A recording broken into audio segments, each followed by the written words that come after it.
Hello everyone, welcome to UPSC sprint channel. My name is Anu Rani. आज मैं आप लोगों के लिए लेकर आई हूँ मेंटोरशिप फॉर यूपीएससी 2025। यहाँ पर जो पूरी की पूरी वीडियो होने वाली है उसमें हम डिस्कस करने वाले हैं कि 2025 के लिए यूपीएससी की जो तैयारी कर रही हैं या 2026 के लिए जो तैयारी कर रहे हैं उन सबको अपना सिलेबस अभी कैसे कंप्लीट करना चाहिए, क्या हमारा डेली रूटीन होना चाहिए, कैसे मैं आपकी इसमें मदद करने वाली हूँ। चलिए ज़रा उसको समझते हैं। क्यों मैं ये लेकर आई हूँ वीडियो अभी, क्योंकि हम सब इस बात को जानते हैं कि 2024 की यूपीएससी का प्रीलिम्स ऑलरेडी हो चुका है। 16 जून 2024 को ये पेपर हुआ था और आई एम सॉरी इस वजह से, क्योंकि मैंने लगभग 1.5 महीने पहले इस चैनल के ऊपर कोई भी वीडियो डालना बंद कर दिया था। मैं आप लोगों को केवल और केवल न्यूज़पेपर पढ़ाती थी इस चैनल के ऊपर। इसी वजह से, क्योंकि न्यूज़पेपर को आप प्रीलिम्स से लगभग 1 महीना पहले करना छोड़ सकते हो, पेपर ऑलरेडी सेट हो चुका होता है, इसीलिए मैंने वो आप लोगों के लिए लाना छोड़ दिया था। फ़िलहाल के लिए बताऊं तो उसी को कॉम्पनसेट करने के लिए, क्योंकि मैं खुद इस एग्ज़ाम में बैठी थी और क्योंकि मैंने पूरा का पूरा प्रोसेस खुद जिया है, तो इस वजह से मैं अपने आप को इतना कैपेबल मानती हूँ कि अब मैं अपने जैसे अपने छोटे बहन भाइयों की भी मदद यहाँ पर कर पाऊँ। सो उसी के लिए आगे हम डिस्कस करेंगे कि कैसे क्या क्या हमें करना है पूरे अब आने वाले 1.5 साल के अंदर। 1 साल, क्योंकि 25/5/2025 को हमारा 2025 का जो प्रीलिम्स होने वाला है उसकी डेट ये है यूपीएससी की। इसके लिए हम पूरा काम करेंगे, जिसमें अभी लगभग 37 डेज़ जो है वो बाकी है। उसको हम एक एक दिन को अपना प्लान करेंगे। मैं आप लोगों को बताऊंगी आज क्या पढ़ना है, कहाँ से पढ़ना है, किताबें कौन सी इस्तेमाल करनी है, किस चैप्टर को उठाना है, वो सब हम प्लान करेंगे। और उसके बाद अब की बार मैं क्या नहीं करूँगी, आपको एक दिन के लिए भी अकेला नहीं छोड़ूंगी। जब ये 1 साल लगभग कंप्लीट हो जाएगा, हम लोग प्रीलिम्स दे चुके होंगे, उस समय पे हम क्या करेंगे, मेंस की भी यहाँ पर प्रिपरेशन अपनी चालू कर देंगे। अभी मैं, क्योंकि आप लोग नए हो और आप लोगों ने, हो सकता है कि कुछ ने अभी 2024 का प्रीलिम्स दिया हो, कुछ हो सकता है कि सोच रहे हो 2027 2028 का प्रीलिम्स देने की भी। लेकिन इस पूरी यूपीएससी जर्नी में मैंने एक ही बात सीखी है कि बच्चे यहाँ पर 2-2 3-3 इवन 4-4 साल प्रिपरेशन कर लेते हैं, लेकिन उनका सिलेबस कभी भी पूरा नहीं हो पाता है। ये गलती हमें नहीं करनी है। मैंने खुद अपना सिलेबस 8 से 9 महीनों के अंदर कंप्लीट किया था, इवन इंक्लूडिंग मेंस। उसी हिसाब से मैं आप लोगों के लिए पूरी स्ट्रेटजी लेकर आई हूँ। अगर आप पहली बार भी अभी तैयारी करना जो शुरू करने वाली है, ग्रेजुएशन में हो गए हो, फर्स्ट ईयर है या ग्रेजुएशन कंप्लीट हो चुकी है, डेडिकेटेड तैयारी करना चाहते हो बिल्कुल यूपीएससी के लिए, तो मैं पूरी आपकी उसमें मदद करूंगी। 8 से 9 महीने के अंदर अंदर आपका फुल सिलेबस होगा। यूपीएससी 25 का प्रीलिम्स देने से पहले मिनिमम 3 बार आपके सिलेबस की रिवीजन भी हो जाएगी।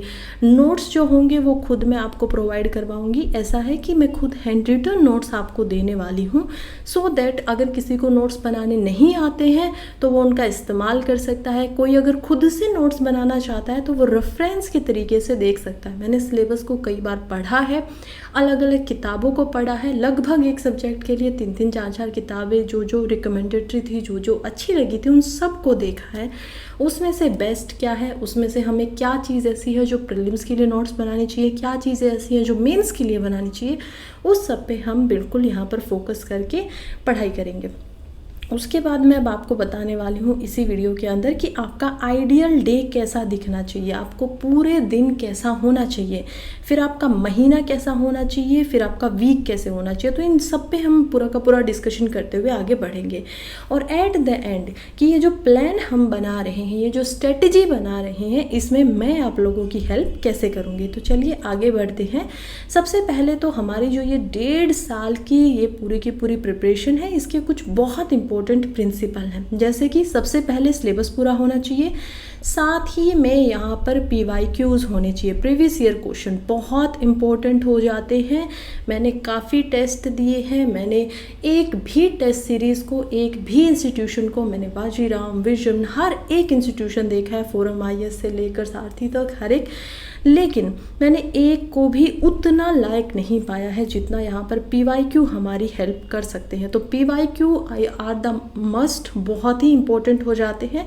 किसी को अगर बोरिंग बोरिंग लगता है पीवाईक्यू करना तो आप टेंशन मत कीजिए, सिलेबस हम कंप्लीट करेंगे। हालांकि मैं आपको पढ़ाऊंगी नहीं लेकिन रिवीजन जरूर करवाऊंगी। हो सकता है कि मैं आपको पहले दिन बोलूं कि आपको क्या काम करना है, इस सब्जेक्ट से पॉलिटी के फॉर एग्जांपल 2 चैप्टर पढ़ के आने हैं। अब मैं क्या करूंगी कि आप लोगों के लिए वहाँ पर 15 ऐसे क्वेश्चन बनाकर लाऊंगी जो यूपीएससी के लेवल के होंगे, पीवाईक्यू से रिलेवेंट होंगे, वहीं से देखे गए होंगे। और टेंशन लेने की आप लोगों को बिल्कुल भी ज़रूरत नहीं है, क्योंकि आप अगर उनको मिलाएंगे तो आपको क्वालिटी में उसमें कोई भी गड़बड़ नहीं मिलेगी। पूरा का पूरा वो क्या होगा, यूपीएससी प्रीलिम्स के लेवल के ही आपको सवाल जो होंगे वो बिल्कुल यहाँ पर मिलेंगे। अगर बिल्कुल यूपीएससी जैसे नहीं मिल पाएंगे, ओबियसली वो तो कोई भी नहीं बना पाता है, लेकिन 70-80% जो कोचिंग होती है उनसे बेहतर ज़रूर मैं आप लोगों के लिए वो 15 सवाल ऐसे होंगे जिनको लेकर आऊँगी, ताकि आप भी उस माइंडसेट को बना पाए, डेली प्रैक्टिस कर पाए जो आपने पढ़ा है, समझ पाए कि कितनी गहराई से पढ़ना होता है यूपीएससी के लिए। वो मैं आप लोगों के लिए सवाल लेके आऊँगी। उन्हीं सवालों की मदद से मैं 1 घंटे में लगभग जो आपने 2 चैप्टर पढ़े हैं उनको आप लोगों को रिवाइज करवाऊंगी। तो रिवीजन इस तरीके से मेरी तरफ से करवाया जाएगा आप लोगों के लिए, टेस्ट मेरी तरफ से लिए जाएंगे। सिलेबस पूरा होने पे मान लीजिए 1 महीने में मैं आप लोगों का 1 सब्जेक्ट करवा रही हूँ, आपको डेली का रूटीन दे रही हूँ कि आज आपको क्या पढ़ के आना है। और जब वो सिलेबस कंप्लीट हो जाएगा 1 महीने में, तो उस सब्जेक्ट का पूरे के पूरे पीवाईक्यूज़ भी हम क्या करेंगे, ऑनलाइन वीडियो के थ्रू यहाँ पर कवर करेंगे। इससे देखिए आपका सिलेबस 3-3 बार हो जाएगा। आप एक ही बार घर पे बैठ के पढ़ेंगे, लेकिन एक बार क्या होगा, आप टेस्ट देंगे डेली, जिसमें आपके वीक के लगभग 96 डेज में 90 क्वेश्चन हो जाते हैं। 10 क्वेश्चन में क्योंकि आपको न्यूज़पेपर भी पढ़ाऊंगी तो 10 सवाल वहाँ से बनाऊंगी संडे के दिन, टोटल आपके 100 क्वेश्चन हो जाएंगे। वीकली अगर मैं देखूँ तो अभी भी लगभग यहाँ पर 48 हफ्ते हैं। अगर आप आज से भी प्रिपरेशन अपनी शुरू करते हो, 48 हफ्तों को अगर मैं 100 से मल्टीप्लाई करूँ तो लगभग ऑलमोस्ट आपके 4800 क्या हो जाते हैं, क्वेश्चंस यहाँ पर कवर हो जाते हैं। बचे हुए टोटल पीवाईक्यूज़ को देखूँ तो 5000 प्लस पीवाईक्यूज़ हैं। और कुछ जब हम प्रीलिम्स के नज़दीक पहुँचेंगे तो फुल लेंथ में आप लोगों का क्या करवाऊँगी, टेस्ट लूँगी, जिससे हम लगभग 10,000 जो क्वेश्चंस होंगे उनको कर पाएंगे। और बहुत सारे जो अच्छे टीचर्स हैं जैसे कि विकास त्रिविक्रती सर, इन सभी का मानना है कि अगर आप प्रीलिम्स होने से पहले लगभग 10,000 सवालों को सॉल्व कर लेते हो, उनकी प्रैक्टिस कर लेते हो, तो आपका प्रीलिम्स होने से कोई नहीं रोक पाएगा। तो ये देखिए यहाँ पे दोनों चीज़ होती है। जैसे आप किसी गेम को देखते हो खेलते हुए तो उसमें स्ट्रेटजी भी चाहिए प्लस उसमें प्रैक्टिस भी चाहिए। तो यहाँ पर भी वही खेल है कि यहाँ पर आपको प्रैक्टिस भी करने होंगे, पीवाईक्यूज़ भी करने होंगे, टेस्ट भी देने होंगे, साथ ही में आपको पढ़ना भी पड़ेगा, थ्योरी पे भी जाना पड़ेगा। सेकेंड इम्पोर्टेंट जो कंपोनेंट है वो है अगेन मल्टीपल रिवीजन। मैंने पहले ही बताया, सोर्स मैं आप लोगों को अच्छे से अच्छा बताऊंगी कि आपको पढ़ना कहाँ से है, पढ़ना कैसे है वो मैं आपको बताऊंगी, पढ़ना क्या है वो भी मैं आपको बताऊंगी, लेकिन उस पढ़ाई को आप खुद सेल्फ स्टडी कैसे करेंगे वो आप अपने अकॉर्डिंगली देख सकते हैं। मैं आपको दिन बताऊंगी, मैं ये नहीं बताऊंगी कि सुबह 6 बजे से 8 बजे तक आपको क्या करना है। वो सभी का जो टाइम टेबल होगा वो अलग अलग होने वाला है। सबकी आप लोगों की डिमांड्स अलग है, आपकी नीड्स अलग है, आप टाइम टेबल अपने अकॉर्डिंग बनाइए। लेकिन आपका दिन कैसे देखना चाहिए वो मैं ज़रूर आप लोगों को बताने वाले हूँ। तो मल्टीपल रिवीजन जो होंगी एक सोर्स की, वो हमारा यहाँ पर एम रहने वाला है। नेक्स्ट बहुत इंपॉर्टेंट क्वेश्चन आता है, how to make notes. Notes को कैसे बनाया जाए। अगेन इसके लिए क्या करूँगी मैं कि जो चैप्टर मैंने आपको दे दिए हैं उन्हीं के नोट्स बनाकर प्रीलिम्स के हिसाब से जैसे नोट्स होने चाहिए वो मैं आप लोगों को यहाँ पर प्रोवाइड करवाऊँगी। मेरे टेलीग्राम का चैनल भी है यूपीएससी स्प्रिंट नाम से, CSC 2025 उस पर लिखा हुआ है ऑलरेडी, तो आप चाहें तो उसको भी ज्वाइन कर सकते हैं। वहाँ पर आपको नोट्स का जो PDF होगा डेली का डेली वो मिलता रहेगा। फिर हम देखते हैं कि क्या मैं आप लोगों को इंश्योर करवा सकती हूँ। पहली बात तो मैं आप लोगों का सिलेबस कंप्लीट बिल्कुल करवाऊंगी 8 से 9 महीने के अंदर। अगर मैं डेली जो आप लोगों को करने को बोल रही हूँ अगर आप उसको फॉलो करेंगे तो बिल्कुल आपका जो सिलेबस है वो कंप्लीट हो जाएगा। प्रीलिम्स के नोट्स मैं आप लोगों को प्रोवाइड करवाऊंगी। डेली टेस्ट प्लस PYQs होगा। डेली के मैंने बताया आप लोगों को कि हम 15 सवाल लेंगे रोज के। 15 सवाल पे हम ऐसा नहीं है कि एक एक मिनट लगा के आगे बढ़ जाएंगे, नहीं, समय देंगे। 15 सवाल जरूर 15 होंगे, लेकिन 3-3 4-4 मिनट दे के हम बहुत गहराई में जाके एक रिवीजन हमारा करेंगे। जो चैप्टर हमने पढ़े हैं उसका रिवीजन आप इसको मान सकते हो कि 1 से 1.5 घंटे की जो वीडियो होने वाली है वो हमारा रिवीजन होगा, तो वो हम करेंगे। इसके अलावा मैं आप लोगों का न्यूज़पेपर कराऊंगी, यानी कि करंट अफेयर की कोई टेंशन ही नहीं है। न्यूज़पेपर दोनों इंपॉर्टेंट न्यूज़पेपर होते हैं। द हिंदू भी इम्पोर्टेंट होता है, साथ ही में हम देखते हैं इंडियन एक्सप्रेस भी। तो इन दोनों को ही मैं कवर करवाऊंगी। दोनों को कवर कैसे कराऊंगी? मेन जो हमारा न्यूज़पेपर होगा वो होने वाला है द हिंदू न्यूज़पेपर।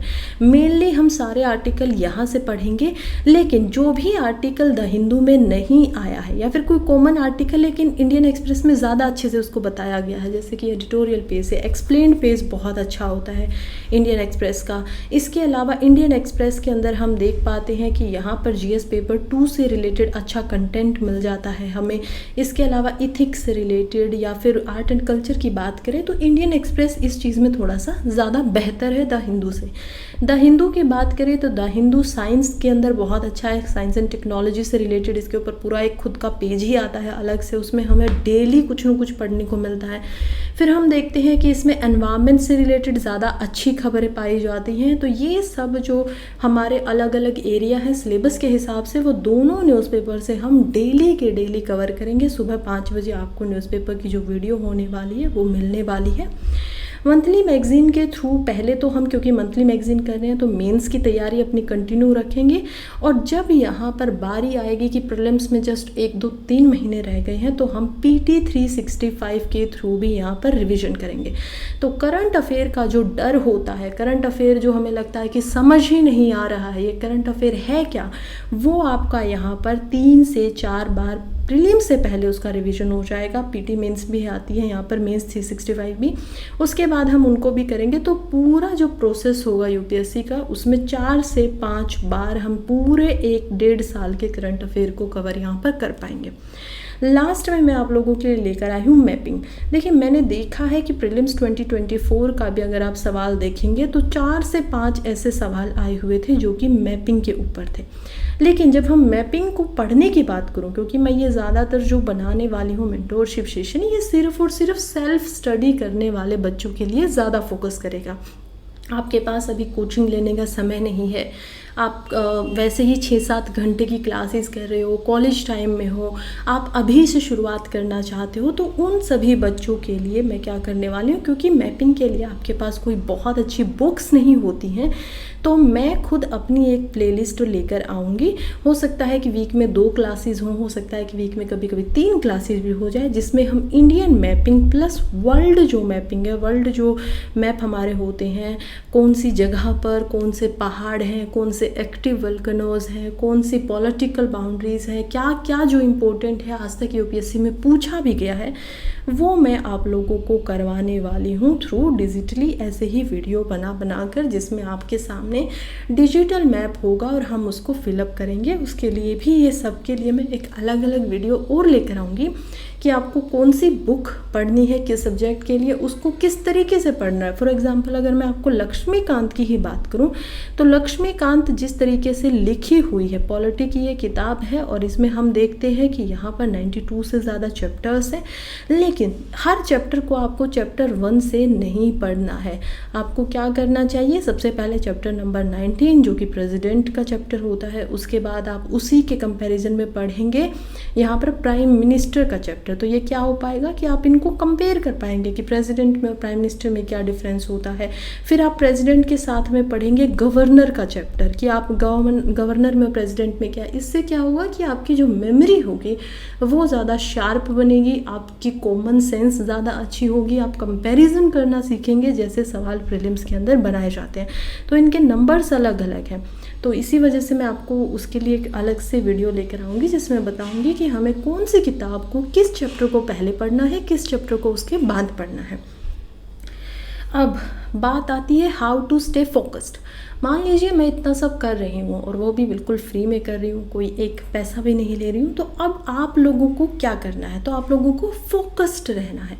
इतना छोटा भी ये एग्ज़ाम नहीं है कि ये चुटकी बजाते ही निकल जाएगा, लेकिन इतना बड़ा भी ये एग्ज़ाम नहीं है कि ये निकलेगा ही नहीं। देखिए क्लियर तो ये बिल्कुल हो सकता है। अब हमारे पास दो यहाँ पर सबसे बड़े फैक्टर हैं जिससे आप फोकस्ड रह सकते हो। पहला फैक्टर है मोटिवेशन, कि कोई आपके पीछे लगा रहे, जैसे कि ये क्या कर रहे हैं, इनको मोटिवेट कर रहे हैं बार बार और ये चलने को आगे बढ़ रहे हैं। इसमें क्या होता है, अगर आप मोटिवेशन के पीछे जाएंगे तो आपको हर दूसरे तीसरे दिन में किसी और की ज़रूरत होगी। दूसरा यहाँ पर है डिसिप्लिन। डिसिप्लिन के थ्रू आप क्या कर सकते हो कि आप उसको, जो हमारा पूरा का पूरा ये टाइम टेबल हो सकता है, उसको इस तरीके से बनाइए, इतना इजी बनाइए कि आप उसमें आपकी हैबिट बन जाए, आप उसके हैबिचुअल होते जाओ। और अब मूड है नहीं है कोई फ़र्क नहीं पड़ता, आपको काम वो करना है तो डिसिप्लिन आपको होना पड़ेगा। अब आप ही बताइए इसमें से ज़्यादा बेहतर कौन सा आपको लग रहा है, क्या तरीका ऐसा है जो ज़्यादा अच्छा है। सोचिए मोटिवेशन की तरफ आप क्या बनने वाले हैं। बहुत सारे बच्चे आप में से IAS बनने की सोच रहे होंगे, काफ़ी सारे IPS बनना चाहते होंगे, कुछ IFS भी बनना चाहते होंगे, फॉरेन सर्विसेज में भी जाना चाहते होंगे, कुछ IFOS भी बनना चाहते होंगे। तो मेनली जो सबसे ज़्यादा बनना चाहते हैं IAS, IPS एंड IFS। ज़रा 1 मिनट के लिए रुकिए और सोचिए कि अगर ये इंसान जो वहाँ पर बन चुके हैं, IAS बन चुके हैं, IPS बन चुके हैं, ये इंसान कैसे रहते होंगे, आज का इनका लाइफस्टाइल क्या होता होगा। सोचिए ज़रा 1 मिनट बैठ के। एक IFS ऑफिसर है, उसको डिप्लोमेट बनाकर बाहर कंट्री से भेज दिया गया है, तो क्या वो ये सोचता होगा कि उसको जो काम करना है, उसको किसी मीटिंग करनी है किसी एम्बेसडर के साथ में, तो क्या उसके दिमाग में ये आती होगी सुबह सुबह बात कि मुझे कोई मोटिवेशन दे दे? नहीं आती होगी, राइट। उसको पता है कि उसका ये काम है, इसी वजह से वो उस काम के लिए जा रहे हैं।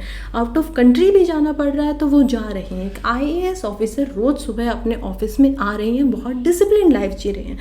तो यही बात है कि मोटिवेशन एक्चुअली में 2 तरीके की होती है, एक इंटरनल होंगी, एक एक्सटर्नल होंगी। साइंटिफिक तरीके से अगर बात करें तो एक बहुत अच्छी किताब लिखी गई है, the power of subconscious mind.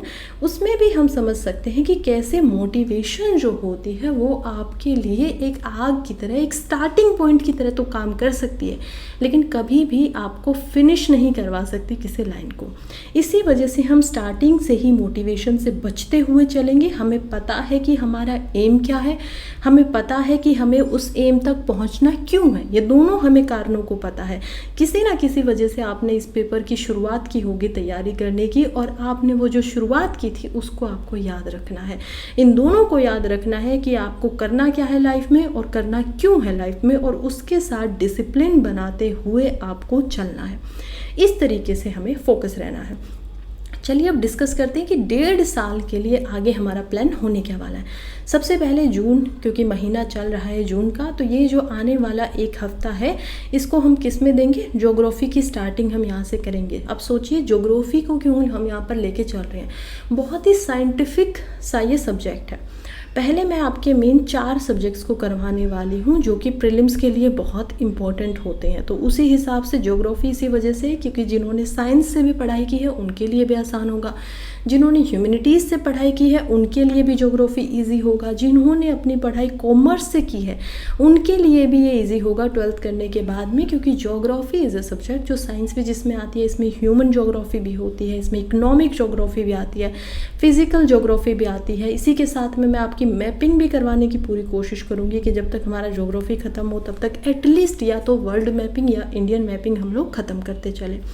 तो ज्योग्राफी हम स्टार्ट करेंगे जून जुलाई के अंदर, ज्योग्राफी को कंप्लीट करेंगे। पॉलिटी को जुलाई में शुरू कर देंगे, अगस्त में फिर से हम पॉलिटी करेंगे, सितंबर के लिए हम मॉडर्न हिस्ट्री को लेके चलेंगे। लेकिन क्योंकि अब सीसेट भी इम्पोर्टेंट है, आपको पता होगा पेपर 2 जो होता है प्रीलिम्स के अंदर वो क्या होता है, सीसेट का होता है।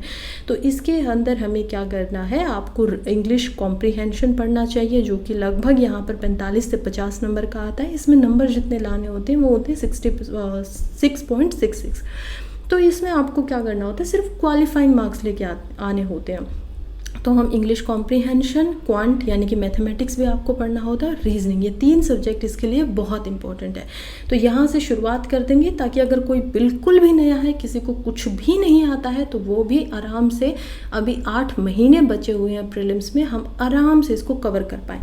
सीसेट के लिए 2 महीने आप लोगों को दिए जा रहे हैं, 2-2, 3-3 घंटे का टाइम देके इसको कंप्लीट किया जा सकता है। फिर हम देखते हैं नवंबर में हम कंप्लीट करेंगे इकोनॉमी को, और इकोनॉमी के साथ में इथिक्स को। इथिक्स क्यों करवा रही हूँ, ताकि आप जब आपका प्रीलिम्स हो जाएगा तो आपके पास एटलीस्ट 1-2 सब्जेक्ट ऐसे क्लियर होने चाहिए जो मेंस के लिए आपको बहुत ज़्यादा बाद में बर्डन ना लगने लगे। 90 दिन होते हैं मेंस के लिए जब आप प्रीलिम्स दे देते हैं, तो उन 90 दिनों में एक बार आपको यह एहसास जरूर होना चाहिए कि हमने इथिक्स जो है वो कर ली है। इथिक्स के कंप्लीट होते ही यहाँ पर मैं आप लोगों के लिए इथिक्स की केस स्टडी लेकर आना शुरू कर दूँगी, यानी एक केस स्टडी हफ्ते में 2 बार 3 बार या फिर डेली भी, अगर आप लोग अपना पूरा सपोर्ट दिखाएंगे, ताकि हम पूरे के पूरे तैयार हो सके। 250 नंबर का पेपर आता है, 150 नंबर से ज़्यादा इसमें केस स्टडीज़ ही पूछी जाती हैं। फिर हम दिसंबर में चलेंगे, जहाँ पर अगेन हमारा पूरा फोकस जो होगा वो मेंस के ऊपर होगा, जिसमें हम एग्रीकल्चर जो कि जीएस पेपर 3 के लिए इंपॉर्टेंट हो जाता है हमारे लिए, इथिक्स अगेन जो कि जीएस पेपर 4 में है उसको कंप्लीट करेंगे, internal security again GS paper 3 के लिए हम इसको भी कवर कर देंगे। छोटे सब्जेक्ट हैं, 25-25 नंबर के ये आते हैं, 20 से 25 नंबर के मेंस के अंदर, लेकिन क्योंकि इनको कम समय देना होता है, छोटे हैं, तो इसी वजह से इन तीनों को हम क्या करेंगे, दिसंबर के अंदर कंप्लीट कर देंगे। जनवरी में हम करेंगे इंडियन सोसाइटी को, जो कि अगेन जीएस पेपर 1 में आता है। डिजास्टर मैनेजमेंट जीएस पेपर 3 के लिए एक अलग सब्जेक्ट है, क्योंकि जो बड़े सब्जेक्ट है इकोनॉमी जैसे, पॉलिटी जैसे, वो हम ऑलरेडी कर चुके हैं। और science and technology again GS paper 3 के लिए इंपॉर्टेंट सब्जेक्ट है, तो इसको हम जनवरी में कंप्लीट कर देंगे। फरवरी में हम देखेंगे एनवायरनमेंट को, जो कि बहुत इंपॉर्टेंट है आपके प्रीलिम्स के लिए भी, और क्योंकि करंट अफेयर अभी तक हम कर रहे हैं, साथ साथ में न्यूज़पेपर पढ़ रहे हैं, मंथली मैगजीन पढ़ रहे हैं, अब तक आपके लिए बहुत ज़्यादा आसान भी हो चुका होगा। फिर हम करेंगे इंडियन हिस्ट्री। इंडियन हिस्ट्री से मेरा क्या मतलब है, क्योंकि हम मॉडर्न हिस्ट्री को ऑलरेडी कर चुके हैं, यहाँ पर हम करेंगे अब एंशंट प्लस मेडिवल दोनों ही हिस्ट्री को, क्योंकि वर्ल्ड जो हिस्ट्री होती है वो प्रीलिम्स के अंदर नहीं आती है। अब क्योंकि प्रीलिम्स में नहीं आ रही है, तो इसी वजह से मैंने यहाँ पर हिस्ट्री ना लिख के इंडियन हिस्ट्री लिखा है, क्योंकि वर्ल्ड हिस्ट्री वैसे भी 10 से 15 नंबर का ही एक सवाल पूछा जाता है जीएस पेपर 1 में, जो कि हम ईजिली जो हमारा प्रीलिम्स होगा उसके बाद में उसको कंप्लीट कर सकते हैं। उसके बाद हम करेंगे साथ में आर्ट एंड कल्चर को।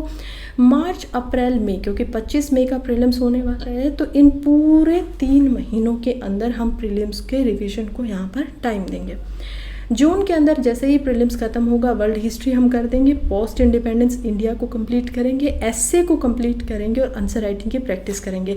अब तक क्योंकि जून आ चुका है, तो लगभग हमारा जो सिलेबस है वो 95% तक कंप्लीट हो चुका है।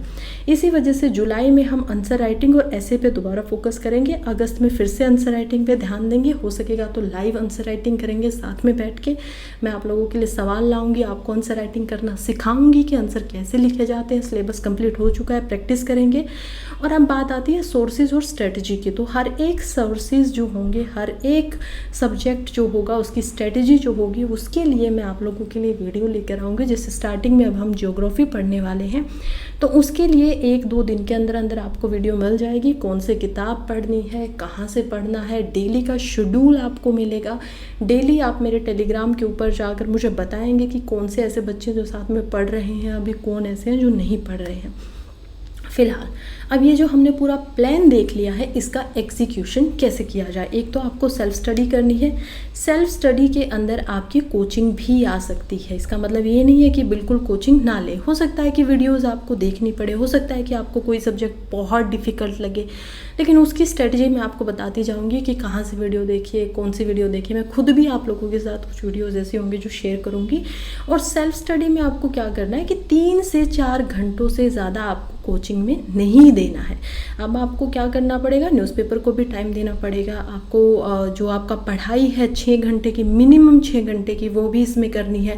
क्लासेस आप कर सकते हैं समझने के लिए, तो 3 से 3.5 घंटे लेके चलिए। अदरवाइज़ आप पूरे साल की अगर कोचिंग ले भी लेंगे तो भी आपको 1 से 1.5 साल दोबारा बैठकर पढ़ने के लिए चाहिए होगा, क्योंकि अगर आपने 6-6 घंटे की, 7-7 घंटे की क्लासेस ले ली एक दिन में, तो आप उसको पढ़ नहीं पाएंगे और एट द एंड लिखना ही इम्पोर्टेंट है, राइटिंग यहाँ पर इम्पोर्टेंट हो जाती है। तो इसीलिए मैं सजेस्ट करूँगी कि अगर आप कोचिंग लें भी तो 3 से 3.5 घंटे की ही ले, हो सकता है आप ऑनलाइन लेना चाहते हो कोई कोचिंग, उसमें मुझे कोई मनाही है नहीं। मेरा रोल यही होने वाला है कि मैं आप लोगों के साथ इस पूरी जर्नी में साथ रहने वाली हूँ। आप सवाल मुझसे पूछिएगा, आपको जो मन आए वो सवाल आप लिख सकते हैं कमेंट के अंदर। टेलीग्राम ग्रुप जो हमारा है उस पर भी कमेंट जो है वो हमेशा ऑन रहती हैं, वहाँ पे भी आप क्वेश्चन आस्क कर सकते हैं। जब आप लोगों के 7, 8, 10 सवाल इकट्ठे हो जाएंगे, मैं आप लोगों के सवाल लेती जाऊँगी, तब मैं एज ए मेंटोर की तरह आप लोगों की बड़ी बहन की तरह यहाँ पर सामने आऊँगी, एक वीडियो उस पर बनाऊँगी, पूरे के पूरे आपके सभी सवालों का जवाब दूंगी। तो आप सवाल जो आपको ठीक लगे आप डालते रहिएगा। हाँ, हो सकता है कि सवालों के जवाब एक दिन में ना मिले, हो सकता है कि आपको अगले दिन ही वो सवाल ना मिले, क्योंकि मैं पहले से कुछ सवालों को इकट्ठा करूँगी। मैं 10-10 सवाल लूँगी, 20-20 सवाल लूँगी, कुछ कॉमन सवाल होंगे, तो उनके जवाब जो है वो मैं आप लोगों के लिए वीडियो में लेकर आती रहूँगी। आपका नाम भी होगा क्वेश्चन के ऊपर, सब कुछ होगा। अब हम आते हैं नेक्स्ट, हमारा जो पड़ाव है इसमें वो है आइडियल डे। एक आइडियल डे कैसा दिखाई देना चाहिए कि यूपीएससी एस्पिरेंट के जीवन में जो अभी अभी यूपीएससी करने के लिए आया है या जिसको यूपीएससी करनी ही है, उसका दिन कैसा दिखाई देना चाहिए, वो बहुत इंपॉर्टेंट है। सबसे पहले तो आप अपने दिन को कभी भी मॉर्निंग में प्लान करने के लिए नहीं बैठेंगे। क्यों नहीं करेंगे? देखिए, एक बहुत अच्छी कहावत है कि अगर आपको कोई भी दिन, आपका अगला दिन कैसा हो, ये अगर आपको जानना है तो आप पीछे जाकर अपने पिछले दिन की रात को एक बार देख लीजिए। यानी कि आपकी जो आज की रात होने वाली है वही आपके कल को डिसाइड करेगी। तो ये करने की वजह से कभी भी अपने दिन को मॉर्निंग में प्लान करने मत बैठिए। आप पहले ही, या तो पिछली जो रात होती है आपकी, उसी रात के अंदर सोने से पहले अपना नेक्स्ट डे प्लान करिए और उसी हिसाब से काम करना शुरू करिए।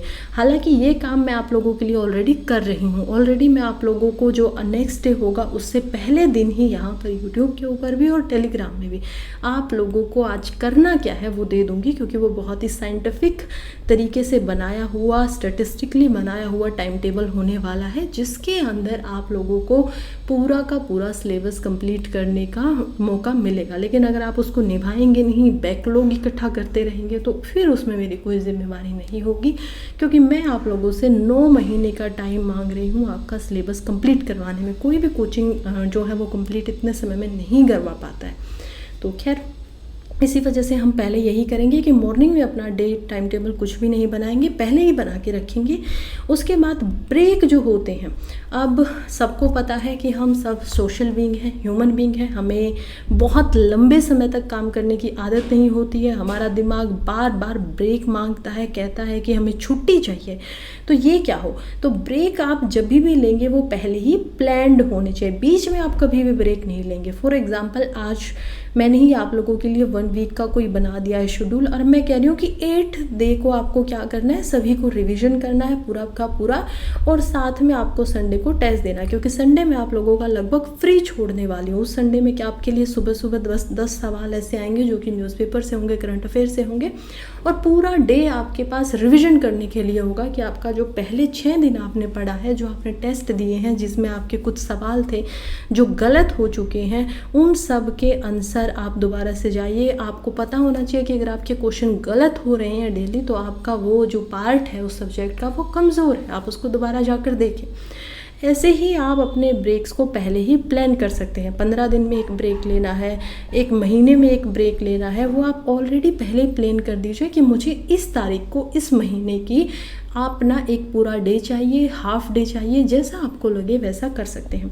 लेकिन फिर भी कुछ अनफॉर्सिन सर्कमस्टेंसेस आएंगे, यानी कि आपने सोचा नहीं था, आपने जब यहाँ पर ब्रेक को अपना प्लान किया था तो उस टाइम पे सोचा नहीं था कि ऐसे भी कुछ कंडीशन आ सकती हैं। तो इसी वजह से उन पे क्या किया जाए। अब देखिए, क्योंकि सर्कमस्टेंसेस ऐसे ही हैं कि आपने सोचा भी नहीं था, ज़रूरी भी है, उनको करना भी पड़ेगा, आप ना चाहते हुए भी उस जगह पर हो सकते हो। तो इनके लिए क्या करें कि आप अपने आप को मेंटली थोड़ा प्रिपेयर करें, आप अपनी मेंटल हेल्थ के ऊपर ज़्यादा ध्यान दें और सोचें कि कोई बात नहीं, कितनी भी कठिन परिस्थिति आए, कैसा भी कोई सिचुएशन आए, मैं उससे बाहर निकल जाऊँगा। अगले ही दिन मुझे अपने बैकलॉग्स को भी कंप्लीट करना है, या फिर मैं संडे को उस दिन की पढ़ाई करूँगा। फॉर एग्जांपल हमने स्टार्ट किया था डे मंडे को ही कुछ ऐसे सिचुएशन आ गई है कि आपको जो मैंने टारगेट दिए थे आप उनको कंप्लीट नहीं कर पाए। अब आप क्या करेंगे, आप सोचेंगे कि मैं ट्यूसडे के टारगेट्स को स्किप कर दूं नेक्स्ट डे के लिए और मंडे वाले टारगेट्स को ट्यूसडे पे करूं। ये आपको बिल्कुल भी नहीं करना है। आपको क्या करना है कि आपको जो मंडे के टारगेट्स थे अगर आप उनको नहीं भी कर पाए तो अब आप क्या करेंगे, ट्यूसडे को पहले आप ट्यूसडे के टारगेट्स को कंप्लीट करेंगे, उसके बाद आप मंडे के टारगेट्स पे वापस जा सकते हैं अगर समय बचता है तो, या फिर संडे के लिए उनको छोड़ देंगे, रिजर्व कर देंगे कि मैं आप इसको संडे को देखूंगा। ये होती है क्लियरिटी कि आपकी रिदम ना टूटे, वरना इतना बैकलॉग इकट्ठा हो जाएगा। आप ट्यूसडे से कब वेडनेसडे, कब थर्सडे, कब सैटरडे, फ्राइडे, कब आप इतना आगे बढ़ जाएंगे आप खुद भी नहीं समझ पाएंगे। तो वो बैकलॉग आपको इकट्ठा होने नहीं देना है। एट द एंड आपको डेली टारगेट्स कंप्लीट करने हैं और उनकी ट्रैकिंग करनी है। ट्रैकिंग कैसे करें, या तो आप अपनी खुद की एक डायरी बना सकते हैं, या फिर जो टेलीग्राम के ऊपर मैं आपको डेली टारगेट्स दूंगी कि आज आपको करना क्या है, कितने दिन रहते हैं क्या, उसके नीचे आपका एक लीव एक कमेंट का ऑप्शन होगा। उस कमेंट में जाएंगे आप शाम को और बताएंगे कि हमने आज का टारगेट जो है वो कंप्लीट कर लिया है। तो ये थोड़ा सा एक्टिव पार्टिसिपेशन जो है वो अगर आप मेरे साथ करके दिखाएंगे तो मुझे भी अच्छा लगेगा कि मैं जो काम कर रही हूँ उससे किसी को फ़ायदा पहुँच रहा है और आपका भी इसमें एटलीस्ट में भलाई होगी।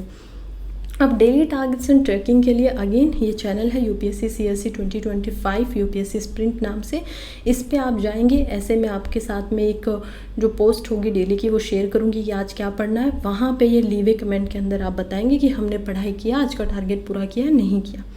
उसके बाद में करंट अफेयर आइडल डे का पार्ट होना चाहिए बिल्कुल। उसके लिए मैंने बता ही दिया है कि आप चाहें तो बिल्कुल भी आपको न्यूज़पेपर कोई पढ़ने की ज़रूरत नहीं है।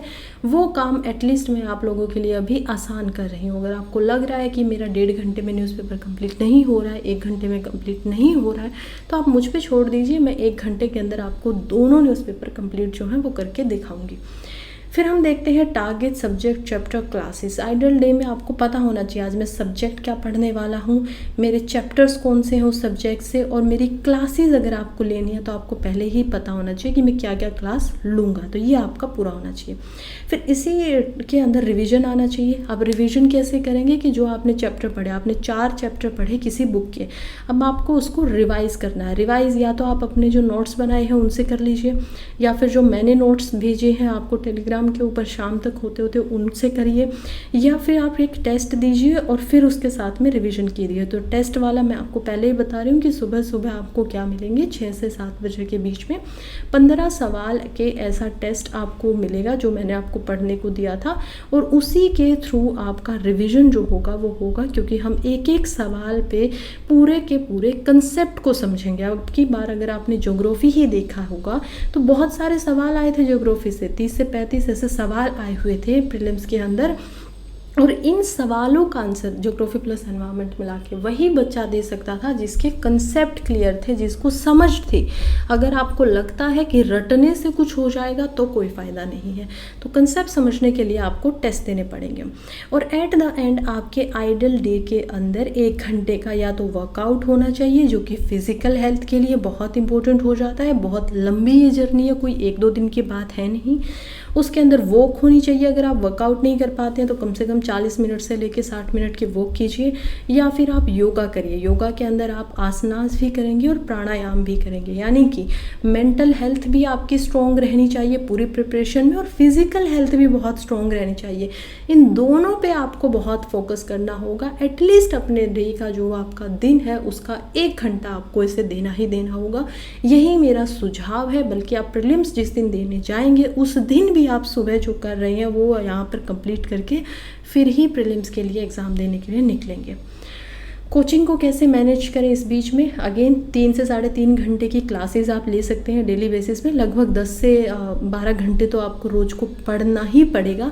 आसान मैं इस वजह से बना रही हूँ कि आप 4 से 5 घंटे सेल्फ स्टडी कर सकते हैं, 3 से 3.5 घंटे की क्लासेस भी ले सकते हैं, और बचा हुआ जो टाइम है जैसे न्यूज़पेपर पढ़ना उसमें आप 1 घंटा आराम से कोई एक्टिविटी करते हुए, जैसे कि आप खाना खा रहे हो उस समय पे देख सकते हो, न्यूज़पेपर को सुन सकते हो। आप ट्रैवलिंग कर रहे हो, सबसे अच्छा समय तो कौन सा है कि आप ट्रैवल कर रहे हो, स्कूल के लिए, कॉलेज के लिए, कहीं भी जा रहे हो, आप कोचिंग के लिए ही जा रहे हो तो भी उस समय में सुन सकते हो, जहाँ से आपका करंट अफेयर कवर हो गया। रिविज़न के लिए भी आप जो टेस्ट दे रहे हो वो भी इसी समय में इसका इस्तेमाल कर सकते हो, तो आपके ऊपर ज़्यादा बर्डन भी नहीं पड़ेगा। फिर आपको स्टैंडर्ड बुक ही पढ़नी है, ऐसा नहीं है कि आप किसी की सिर्फ नोट्स पढ़ के काम चला रहे हो। मैं पहले ही कह रही हूँ, अगर आप मेरे भी सिर्फ नोट्स पढ़ेंगे तो भूल जाइए, आपका प्रीलिम्स होगा कभी भी नहीं हो पाएगा। नोट्स जो बनाते हैं ना उन्हीं का प्रीलिम्स होता है। अब ये मैं क्यों कह रही हूँ, क्योंकि उन्होंने नोट्स बनाने के लिए पूरी स्टैंडर्ड बुक्स को पढ़ा है। अगर आप सिर्फ चैप्टर पढ़ेंगे, अभी तो आप अगर कोई भी चैप्टर उठाएंगे तो आपको सब कुछ इंपॉर्टेंट लगेगा, पूरी बुक आपको इंपॉर्टेंट लगेगी। इसीलिए मैं आप लोगों के साथ अभी नोट्स शेयर कर रही हूँ कि आप यहाँ से देखिए, आराम से आप सीखिए, या फिर पहले पढ़िए ज़रूर। स्टैंडर्ड बुक्स पढ़ना, एक डेप्थ नॉलेज लेना, एक कंसेप्ट को बहुत डीप जाके समझना इंपॉर्टेंट हो जाता है। और नोट्स आपके लिए इम्पोर्टेंट है, लेकिन केवल और केवल रिवीजन के लिए, पढ़ने के लिए नहीं। अपनी स्ट्रेटजी पूरा का पूरा उस पर छोड़ने के लिए नोट्स कभी भी कामयाब नहीं होने वाले हैं। रिवीजन रात को होना चाहिए। अगेन जो PYQs भी होंगे इसके थ्रू में, और जो टेस्ट होते हैं या फिर जो नोट्स आप पढ़ रहे हैं, तो उसके लिए आप रात को सोने से पहले अगर उसको रिवाइज करके पढ़ेंगे, एक्टिव रिकॉल करेंगे, याद करेंगे आंखें बंद कर करके, या फिर आप सिर्फ हेडिंग देख सकते हैं किताब की और याद करने की कोशिश कीजिए कि मैंने इसमें क्या पढ़ा था। तो उससे क्या होगा कि जैसे ही आप सोने वाले होंगे तो आपका ब्रेन के अंदर वो जो इम्पोर्टेंट उसको लगेगा कि इन्फॉर्मेशन थी, वो उसको ज़्यादा प्रोसेस करेगा, उस पर ज़्यादा काम करेगा। सबकॉन्शियस लेवल पे जाके लगभग जो आपका रात का सोने का टाइम था, मोस्टली वो पूरा का पूरा इसी चीज़ के अराउंड घूमता रहेगा, रिविजन के अराउंड। इससे आपकी लॉन्ग टर्म मेमोरी बनेगी। यानी कोई बच्चा अगर 3 बार रिविजन करेगा, किसी सब्जेक्ट का पढ़ेगा, लेकिन वो रात को सोने से पहले रिविजन नहीं कर रहा है, और आपने केवल एक ही बार रीडिंग की है और रिविजन आपने लेकिन डेली रात को सोने से पहले किया है, 1 घंटा आपने सिर्फ रिविजन को दिया और उसके तुरंत बाद आप सो गए हैं, तो आपकी मेमोरी और उसकी मेमोरी बराबर होगी। वो 3 बार पढ़ के भी शायद आपसे पीछे रह जाए, क्योंकि ब्रेन जो होता है उसकी खुद की कुछ नियम होते हैं, कुछ कानून होते हैं, वो उसी तरीके से काम करता है। तो इस पर आपको ज़्यादा फोकस करना है। PYQs बहुत इंपॉर्टेंट है, ये मान के चल लीजिए कि बिल्कुल आपकी जो एक जर्नी का सबसे बड़ा सहारा होने वाला है वो होने वाला है किताबें और PYQs, previous year question paper. तो इनको भी आपको करते हुए चलना है। आपका एक सप्ताह कैसे दिखना चाहिए, आइडल वीक कैसा होना चाहिए। लगभग आपको कम से कम 50 घंटे की स्टडी यहाँ पर देनी होगी। इससे ज़्यादा दे सकते हैं, कोई यहाँ पर 70 आवर्स पर वीक भी पढ़ सकता है, कोई 80 भी पढ़ सकता है, लेकिन मिनिमम आपको 50 आवर पर वीक देना होगा अगर आपको UPSC जैसा एग्ज़ाम क्लियर करना है। तो मंडे से सैटरडे आप पढ़ाई कर सकते हैं, संडे को आप रिवीजन के लिए छोड़ सकते हैं। तो ये ही मैं आप लोगों के लिए भी जो पूरा का पूरा टारगेट्स लाऊंगी उसमें भी इस बात का ध्यान रखूंगी कि मंडे से सैटरडे आप लोगों के लिए जो टारगेट्स होंगे वो आपको मिले और संडे को आपको रिवीजन करने का पूरा पूरा समय मिले। अब इसके लिए मेरे पास एक ऐप है। आप कह रहे हैं कि मैम कम से कम 50 घंटे हर वीक पढूं, तो इसको मैं कैसे यहाँ पर इसमें नज़र कैसे रखूँ, कैसे मुझे पता होगा कि 50 आवर हो चुके हैं। कई बार हमारा माइंड हमारे साथ चीटिंग भी कर देता है। हो सकता है कि हमने 4 ही घंटे पढ़े हों, लेकिन हमें महसूस होगा कि हमने तो 6 किया है। तो इससे कैसे बचे? देखिए, इसके लिए 2 ऐप है फ़िलहाल। एक YPT नाम का ऐप है जिसमें आप अपनी बुक्स अलग अलग बना सकते हो, जैसे न्यूज़पेपर आपने किया है नहीं किया, कितनी देर तक पढ़े, न्यूज़पेपर पे आप यहाँ पर टिक करेंगे, आपका टाइम रिकॉर्ड होता रहेगा, किस सब्जेक्ट को आपने कितना टाइम दिया है वो टाइम यहाँ पर आपका रिकॉर्ड होगा। इनसाइट्स में जब आप जाएंगे तो देखेंगे कि पूरे साल का आपका यहाँ पर रिकॉर्डेड टाइम होगा। आप डेली का भी देख पाएंगे कि डेली मैंने कितनी पढ़ाई की थी, फिर वीकली भी आपको यहाँ पर पूरा का पूरा स्टेटिस्टिक्स मिल जाएगा, फिर आपको ईयरली भी मिल जाएगा। तो ये एक इम्पोर्टेंट है कि आपके लिए काम आ सकता है। 10 घंटे 8 घंटे जो टारगेट्स लेके जा रहे हैं वो और सारे बच्चों के साथ ग्रुप्स में यहाँ पर पढ़ाई हो सकती है, तो वहाँ पे आप इसको पढ़ सकते हैं। लेकिन हाँ, इसमें कोई आप चैटिंग वेटिंग नहीं करेंगे, इस बात का बिल्कुल ध्यान रखिएगा। बहुत सख्त हूँ मैं इस बात की कि आपको टाइम वेस्ट नहीं करना है, सिर्फ अपने ऊपर एक नज़र रखनी है कि मैं जो काम कर रहा हूँ उसमें कोई गड़बड़ ना हो, मुझे पता हो कि मैंने सच में मेहनत की है या नहीं किया। आप किसी को धोखा नहीं देंगे, और देंगे भी तो यहाँ पर आप सिर्फ अपने आप को धोखा दे सकते हैं, किसी और को दे ही नहीं सकते। तो बिल्कुल ईमानदारी से, बिल्कुल ऑनेस्टी से आप इसका इस्तेमाल करेंगे। आपको अगर वो भी ठीक नहीं लगता है तो एक फॉरेस्ट नाम का ऐप भी है, जिसके अंदर आप लगभग 120 मिनट का टाइमर लगाकर यहाँ पर मैक्सिमम एक बार में पढ़ सकते हैं, यानी 2 घंटे का एक बार टाइमर लगाएंगे। आपके जितने डेज़ हैं, जितना आपने पढ़ा है वो यहाँ पर इकट्ठा होता जाएगा। हालांकि बस आपकी जो सब्जेक्ट वाइज है कि आपने किस सब्जेक्ट को कितना टाइम दिया वो यहाँ पर नहीं पता लग पाएगा, इसलिए एक इसका डिफ़ॉल्ट भी बोल सकते हैं कि इसकी कमी भी है, फॉल्ट भी है। तो ये यहाँ पर एक बस सिचुएशन है। नेक्स्ट हम देखते हैं कि मंथ को कैसे हमें देखना चाहिए, जो एक अच्छा आइडियल मंथ होना चाहिए। एक सब्जेक्ट आपको 1 महीने में कम से कम कंप्लीट करना चाहिए अगर आपकी स्टार्टिंग है, नहीं तो आपका एक सब्जेक्ट मिनिमम 8 से 10 दिन के अंदर कंप्लीट हो जाना चाहिए जब आप सेकंड थर्ड रिवीजन कर चुके होंगे। फिर आपके हर एक सब्जेक्ट के एंड के बाद में PYQ सेशन होने चाहिए कि आपको सारे के सारे PYQ करने हैं, अच्छे से करने हैं। तो ये काम भी आप मुझ पे छोड़ दीजिए, मैं आप लोगों के लिए PYQ सेशन लेकर आऊँगी, अपना टाइम लगाऊंगी कि कोई बात नहीं, 2-2 3-3 घंटे 4-4 घंटे। और एक PYQs आपको पता है एक सब्जेक्ट के यहाँ पर 400 से 500 PYQs भी होते हैं, तो आप खुद ही देख के देखिए कि इसमें कितना ज़्यादा टाइम लगेगा। हो सकता है इसमें 20 से 25 घंटे के हमें एक सब्जेक्ट के PYQs करने पड़े, लेकिन बहुत अच्छे से करेंगे, सामने बैठ के पूरे कंसेप्ट वाइज एक सवाल पे पूरा जोर दे के हम इस पे कंप्लीट जो है वो करने वाले हैं। तो ये आप मेरे साथ यहाँ पर बने रहिएगा। फ़िलहाल ये पूरी की पूरी जानकारी थी। ये कब से शुरू होने वाला है, आज हम देख पा रहे हैं कि 22 जून की तारीख है।